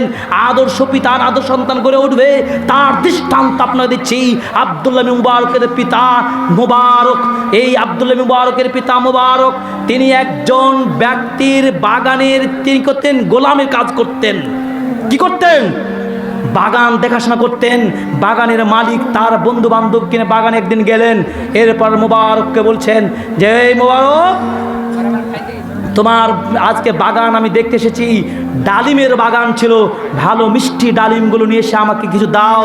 মুবারক কী করলেন, কিছু ডালিম পেরে এনে তার সামনে উপস্থিত করলেন। যখন বাগানের মালিক ডালিমগুলো খেতে গেলেন, তখন দেখলেন টক বা অকেজো, খাওয়ার মতো উপযোগী নয়। তখন মালিক স্বাভাবিক ক্ষিপ্ত হবে। আব্দুল্লাহ ইবনে মুবারকের পিতাকে বলছেন, তুমি এতদিন থেকে বাগানে থাকো, কোনটা ভালো ফল তুমি বুঝো না? মালিককে কোন ফল খাওয়াতে হবে? তখন আব্দুল্লাহ ইবনে মুবারক রাহিমাহুল্লাহর পিতা বলছেন যে শুনুন, আমি কি দিয়ে বুঝবো এই গাছটার ফল সুস্বাদু, অমুক গাছটার টক, আমি কি দিয়ে বুঝবো? আমি যতদিন থেকে এখানে কর্মরত আছি কোনো দিন একটা ডালিম পেরে খাইনি, কি দিয়ে বুঝবো আমি এটা হালাল না হারাম? এই হলো দায়িত্বশীলের কথা বলছিলাম, এই হলো তাকওয়াবান লোকের কথা বলছিলাম। তখন বাগানের মালিক বলছেন, এই শোনো, আমি বিয়ে দিতে চাই, আমার একটা মেয়ে আছে, আমার ওই মেয়েটার বিবাহ দিতে চাই, বলো তো আমি কোন পরিবারে কিভাবে বিয়ে দিতে পারি? তখন আব্দুল মুবারকের পিতা বলছেন, তিনি বলছেন আল ইয়াহুদি ইউযাব্বিজুন আলিল মালে, ইহুদিরা এমন শ্রেণীর মানুষ যারা অর্থবিত্তশালী দেখে বিবাহ দেয়, নাসারারা এমন যারা সৌন্দর্য চেহারা দেখে বিয়ে দেয়, আর আরবরা দেখে বংশ আভিজাত্য দেখে বিয়ে দেয়, আর মুসলমানরা তাকওয়া দেখে বিয়ে দেয়। তখন বাগানের মালিক বলছেন, এই শোনো, আমি বিয়ে দিতে চাই, আমার একটা মেয়ে আছে, আমার ওই মেয়েটার বিবাহ দিতে চাই, বলো তো আমি কোন পরিবারে কিভাবে বিয়ে দিতে পারি? তখন আব্দুল মুবারকের পিতা বলছেন, ওই আব্দুল মুবারক তথা মুবারকের সাথে তার মেয়ের বিয়ে দেয়, বলুন সুবহানাল্লাহ। এই হলো তাকওয়াবান, দায়িত্বশীল, এই বলে হালাল খাওয়ার ব্যাপারে সচেতন থাকা। এবার আরেকটা কথা বলি, ইমাম বুখারী রাহিমাহুল্লাহর কথা নাম শোনেননি? ইমাম বুখারী রাহিমাহুল্লাহর নাম কে জানে না? এই ইমাম বুখারীর নামকে স্মরণ করার জন্য কোনো মন্দিরের প্রয়োজন হয়নি, কোনো গির্জার প্রয়োজন হয়নি, কোনো সংসদের প্রয়োজন হয়নি, কোনো পাথর খোদাই করে ইমাম বুখারীর নাম লেখার প্রয়োজন হয়নি। যুগে যুগে যতদিন এই দুনিয়া বেঁচে থাকবে, ইমাম বুখারী রাহিমাহুল্লাহর নাম মানুষ স্মরণ করবে, ইমাম বুখারী রাহিমাহুল্লাহর নাম স্মরণ করবে। কারণ তিনি কোন পরিবারের সন্তান? ইমাম বুখারী মুহাম্মদ বিন ইসমাইল। ইমাম বুখারীর নাম মুহাম্মদ বিন ইসমাইল, তার নাম মুহাম্মদ, তার বাবার নাম ইসমাইল রাহিমাহুমুল্লাহ।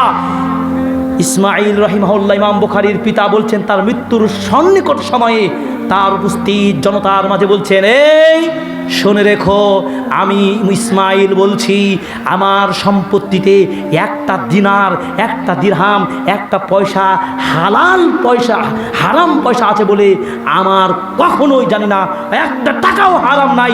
যত টাকা আছে, যত সম্পদ আছে, আমার রক্তদেহ সব হালাল, বলুন সুবহানাল্লাহ।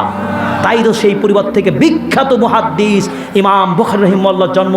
যেই বুখারীর কিতাব কিয়ামত পর্যন্ত থাকবে, তাহাতা সামায়ে, আসমানের নিচে, জমিনের উপরে, বাদা কিতাবিল্লাহ, কোরআনের পরে সহিহুল বুখারীর মর্যাদা।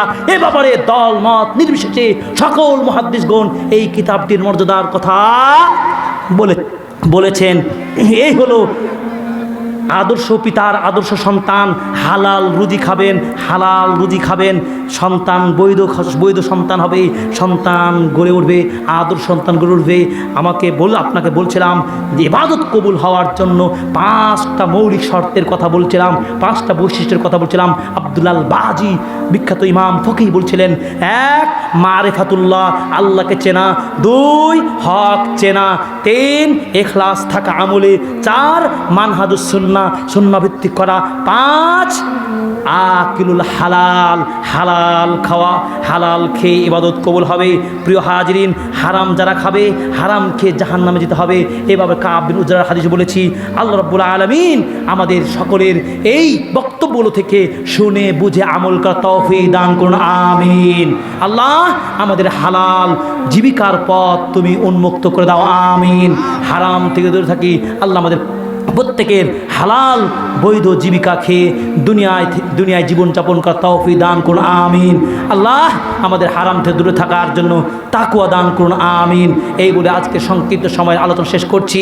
আল্লাহকে দোয়া করছি আল্লাহ রাব্বুল আলামিন আমাদের এই বক্তব্যের জন্য কবুল করেন। আগামীতে আপনাদের সাথে যেন আল্লাহ রাব্বুল আলামিন আবার যেন সাক্ষাৎ সুযোগ দান করেন, আমাদের নিজেদেরকে সংশোধন করি, আমল করার তৌফিক দান করেন, আমিন। খাস করে দোয়া করছি আমার প্রিয় ওস্তাদ জি, আমার ওস্তাদ শেখ, তিনি আমার সরাসরি ওস্তাদ শেখ আব্দুল খালিক সালাফি হাফিজাউল্লাহ শাইখের নিকট থেকেই, আমার বইয়ের আমস্তাদের বই নিকট থেকেই আমার বইয়ের সম্পাদন করছি। মোহাম্মদী কায়দা আপনারা পাবেন, আমার লেখা বেশ কিছু বই আছে। আমাদের আজকের প্রধান বক্তা শেখ আব্দুর রাজ্জাক বিন ইউসুফ হাফিজাহুল্লাহ, তার লিখিত বইগুলো আপনারা বক্তব্যের শেষে অবশ্যই বক্তব্য শেষ করে নিয়ে যাবেন। আমার লিখিত বই, ওস্তাদের সম্পাদনায় বই নিয়ে যাবেন, রাজশাহী ওয়াহিদিয়া থেকে আপনারা সংগ্রহ করতে পারবেন।